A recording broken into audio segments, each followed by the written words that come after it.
किस राक्षस से डरकर भागे थे भगवान शिव? कहानी में क्या है जीवन का सार? भगवान शिव के आसानी से प्रसन्न होने और वरदान देने की दर्जनों कहानियां सुनाई जाती हैं। ऐसे ही एक बार शिवजी एक राक्षस को वरदान देकर मुसीबत में पड़ गए थे। अंत में भगवान विष्णु ने उस राक्षस का वध किया और शिवजी को छुटकारा दिलाया था।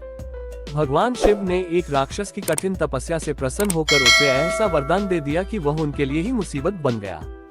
भगवान शिव के बारे में प्रचलित है कि वह थोड़ी सी तपस्या से आसानी से प्रसन्न हो जाते हैं। हालांकि कई ऐसे उदाहरण भी हैं जब किसी ने बड़ा वरदान पाने ने उनकी कठिन तपस्या भी की है। लंकाधिपति रावण ने भी अमृतत्व का वरदान पाने के लिए भगवान शिव को अपने 10 सिर चढ़ा दिए थे। भगवान शिव से जुड़ी ऐसी ही एक और कहानी है जिसमें एक राक्षस ने शिवजी की घोर तपस्या कर उन्हें प्रसन्न किया था।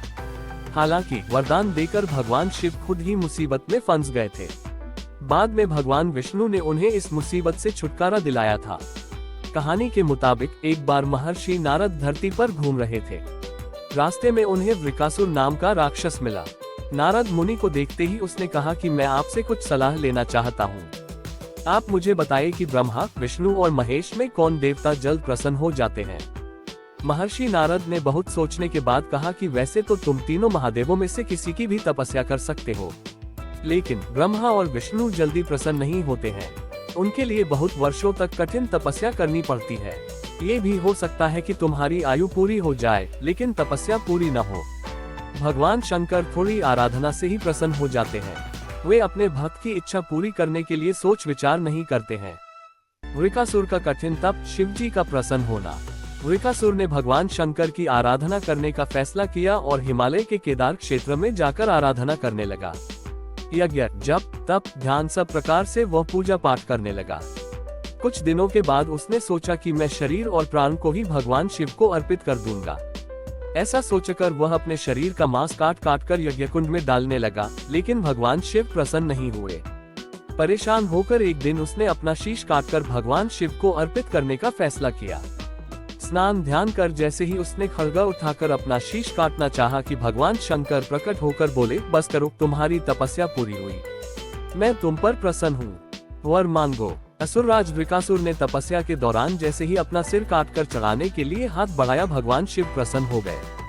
वृकासुर की वरदान की परीक्षा के लिए वृकासुर हाथ जोड़कर भगवान शिव से बोला, आप मुझे वर दीजिए कि मैं जिस प्राणी के सिर पर हाथ रख दूं, उसकी तुरंत मृत्यु हो जाए। शिवजी वृकासुर की यह मांग सुनकर चिंता में पड़ गए, लेकिन वरदान नहीं देने पर देव मर्यादा का उल्लंघन हो रहा था। शिवजी वृकासुर से बोले कि तुम्हारी तपस्या व्यर्थ नहीं जाएगी। तुमने मुश्किल वरदान की कामना से तपस्या की थी, इसलिए तुम्हें तपस्या भी कठिन करनी पड़ी। जाओ, जैसा वर चाहते हो वैसा ही मिलेगा। वरदान पाते ही वृकासुर की आसुरी वृत्ति जाग गई। उसने कहा कि प्रभु, आपका यह वरदान सत्य है या नहीं, इसकी परीक्षा लेना चाहता हूँ। इसलिए पहले आपके सिर पर ही हाथ रखकर देखता हूँ कि इस वर में कितनी सत्यता है। भगवान शिव का विष्णु जी से मदद मांगना। भगवान शंकर ने सोचा कि यह राक्षस कुछ नहीं सुनेगा। जब वृकासुर शिवजी के सिर पर हाथ रखने के लिए आगे बढ़ा तो वह वहां से भागने लगे। इस पर वृकासुर का क्रोध बढ़ गया। वह पीछा करते हुए चिल्लाया कि महर्षि नारद की तरह आपने भी मुझसे छल किया है। वरदान की परीक्षा से डरकर क्यों भाग रहे हैं? शिवजी भूमंडल छोड़कर देवलोक तक भागते रहे और वृकासुर भी उनका पीछा करता रहा। अंत में भगवान शिव विष्णु लोक पहुँचे और विष्णु जी को अपनी परेशानी बताई। विष्णु जी ने हंसकर कहा कि कुछ भी हो, आपके वरदान की सत्यता तो सिद्ध करनी ही होगी। भगवान विष्णु ने योगमाया से एक वृद्ध तेजस्वी ब्रह्मचारी का स्वरूप बनाया और वृकासुर की ओर चल पड़े। भगवान विष्णु का शिव जी की बुराई करना। भगवान विष्णु को जब वृकासुर आता हुआ दिखाई दिया तो उन्होंने आगे बढ़कर उसे प्रणाम किया। उन्होंने वृकासुर से कहा कि असुरराज कहाँ भागे जा रहे हैं? लगता है कि आप बहुत थक गए हैं, शरीर को थोड़ा आराम दीजिए। आप सब प्रकार से समर्थ हैं, फिर भी मेरे योग्य कोई काम हो तो बताएं। अक्सर लोग अपने मित्रों और सहायकों से ही अपने काम पूरा करा लेते हैं। एक तेजस्वी ब्रह्मचारी की बातें सुनकर वृकासुर ने शिवजी के वरदान और उसकी परीक्षा की बात बताई। इस पर ब्रह्मचारी हंसा और कहा कि तुम किसके वरदान की परीक्षा लेना चाहते हो? शिवजी का तो अपना कोई घर ही नहीं है। वह खुद भूतों प्रेतों के साथ घूमते रहते हैं। वह भला किसी को क्या वर देंगे? वर देने वाले तो ब्रह्मा और विष्णु ही हैं। शिवजी को खुद को वृकासुर से बचाने के लिए भगवान विष्णु से मदद मांगनी पड़ी। वृकासुर का ब्रह्मचारी की बातें में फंस जाना। विष्णु जी ने वृकासुर से कहा कि तुम्हें वरदानी होना था तो ब्रह्मा या विष्णु की आराधना करनी चाहिए थी। शिव जी के पीछे बेकार दौड़ रहे हो। वरदान देने वाला तो खुद इतना शक्तिशाली होता है कि उसके वरदान का असर खुद उस पर नहीं हो सकता है।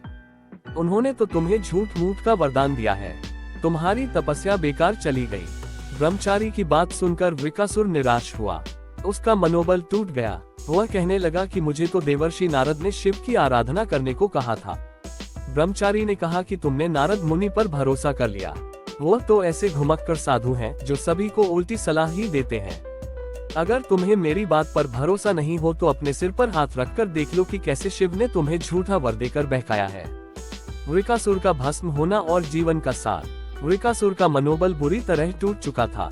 उसे ब्रह्मचारी की बात पर भरोसा हो गया कि शिव जी ने भी उसके साथ छलकर झूठा वरदान दिया है। उसका विवेक नष्ट हो गया। उसने वरदान की सत्यता का परीक्षण करने के लिए अपना हाथ अपने ही सिर पर रख लिया। सिर पर हाथ रखते ही भयंकर अग्निपुंज प्रकट हुआ और वृकासुर उसमें भस्म हो गया।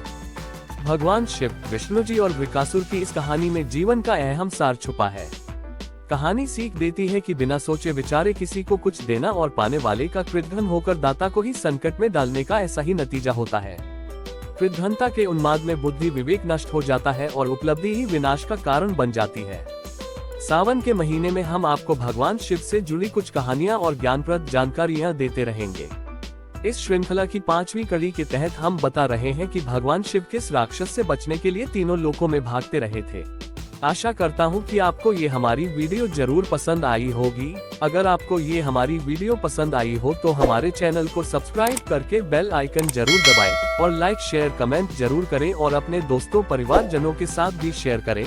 भगवान भोलेनाथ की कृपा आप सभी पर बनी रहे और कमेंट में हर हर महादेव जरूर लिखें।